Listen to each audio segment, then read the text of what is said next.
Canal पानी बंद को नहीं बर्तमान भेड़ेन ब्लॉक समस्त चाषी आज केनाल डिविजन अच्छी तो देखुवे सीधाफल दृश्य ये भेड़ेन ब्लॉक तालमेंडा कुबेटा समस्त पंचायत चाषी कहीं आज अध्यक्ष जंत्री जो अच्छा मदन मोहन सेठी पाखक कौन रही कौन रहा दाबी रहा एक समस्त चाषी आम चाषी प्रथम प्रतिक्रिया नहीं जावा कहीं आप दाबी नहीं आसते कौन दाबी रही कहीं आसते आप आज विगत केनाल पैन छाड़बार थी बहुत विलम्ब होता और लेट रे पैन आसबार द्वारा आमर चाष भी लेट हो बर्तमान आमर धान माने पुनरौछे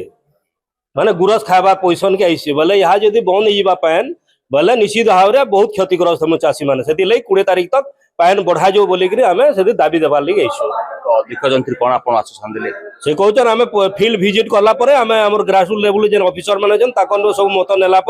आम डिसीजन नेमु 9 तारीख 10 तारीख सुधा आम जनईदेमु बोलिकी से आमको निश्चित भाव में आम सांगे अच्छी जे चाषी अच्छी उत्पन्न बही कोविड अच्छी कहीं भाया परिस्थिति पड़ा प्रति वर्ष कौ दिन पानी बंद हुए आज जो पानी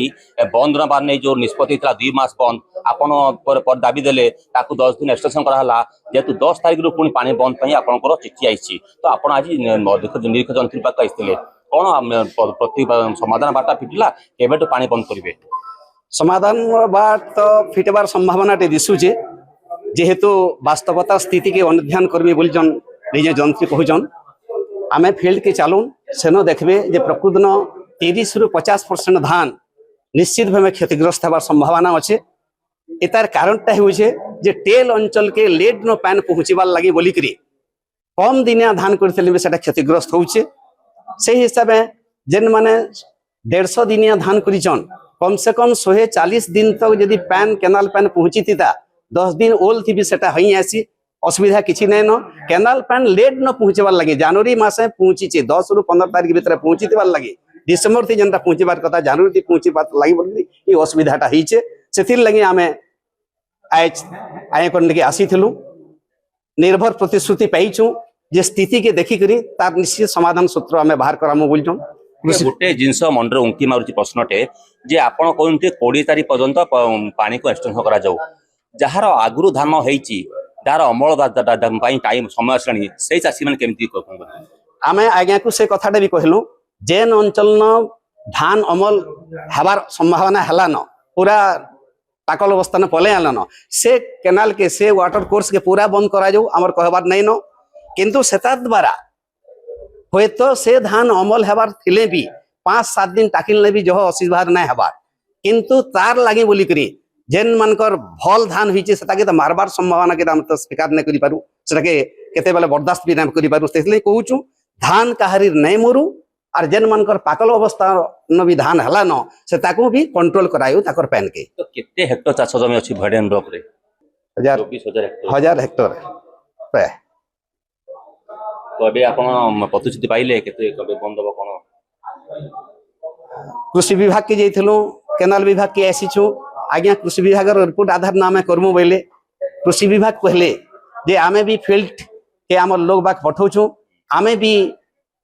आमे जहाँ अनुमान टे कलु मानसिक प्रस्तुत हेले न 15 तारीख क्रॉस करबा पैनटा आमे कहूछु क्रॉस कले नहीं हुए निश्चित भाव 20 तारीख नहीं हेले फिर धान प्रभावित हेबा हेतिर लगे आर आग पज नहीं करी रोग ठोक 20 तारीख के पहुँचे न पैन आमर चाषी मानकर असुविधा नहीं हुए तो निश्चित भाव देखुवे जेहेतु 20 तारीख पर्यंत ये केनाल पानी छाड़िया समस्त चाषी दाबी होची आमे मतलब सीधा जीवा जे अच्छी अधीक्षक जंत्री अच्छी मदन मोहन सेठी अच्छी प्रतिक्रिया ना ये जो कुबेटाका और तालमेंडा भेड़ेन ब्लॉक समस्त चाषी जो आसी चाषी समाधान बाट फिटब कि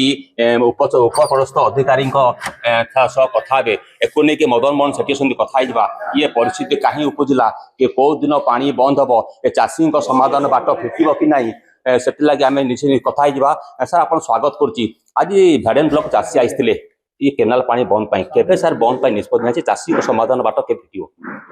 हाँ निष्पत्ति तो बरगढ़ एसी चाहिए नहीं पारे ना मात्र आम तर जो देती ग्रीवेन्स से ग्रीवेन्स टाक आम बरगढ़ जिलापाल आमर जो अच्छा चीफ डिस्ट्रिक्ट एग्रीकल्चर अफसर बरगढ़ आउ Subarnapur district chief district agriculture अफसर अच्छी सहित डिस्कसन करी प्लस आमर chief engineer Mahanadi basin Burla ତାଙ୍କ ସହିତ ମୁଁ କଥାବାର୍ତ୍ତା ହେଇକି ଆଉ ଆମେ ଗୋଟେ ଫାଇନାଲ କେବେ ଡେଟ୍ କେତେ ପର୍ଯ୍ୟନ୍ତ ପାଣି ଏକ୍ସଟେନସନ କରାଯାଇପାରିବ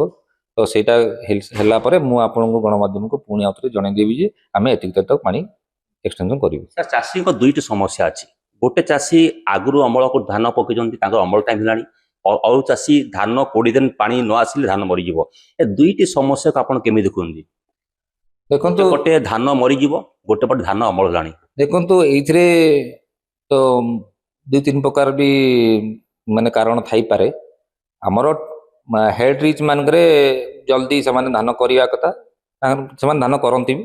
ତ ଜଲ୍ଦି ଅମଳ ହେଇଯାଏ। ଟେଲ୍ ରିଚ୍ରେ ସେମାନେ ଲେଟ୍ରେ ଆରମ୍ଭ କରିଥାଇ ପାରନ୍ତି କିମ୍ବା ତାଙ୍କ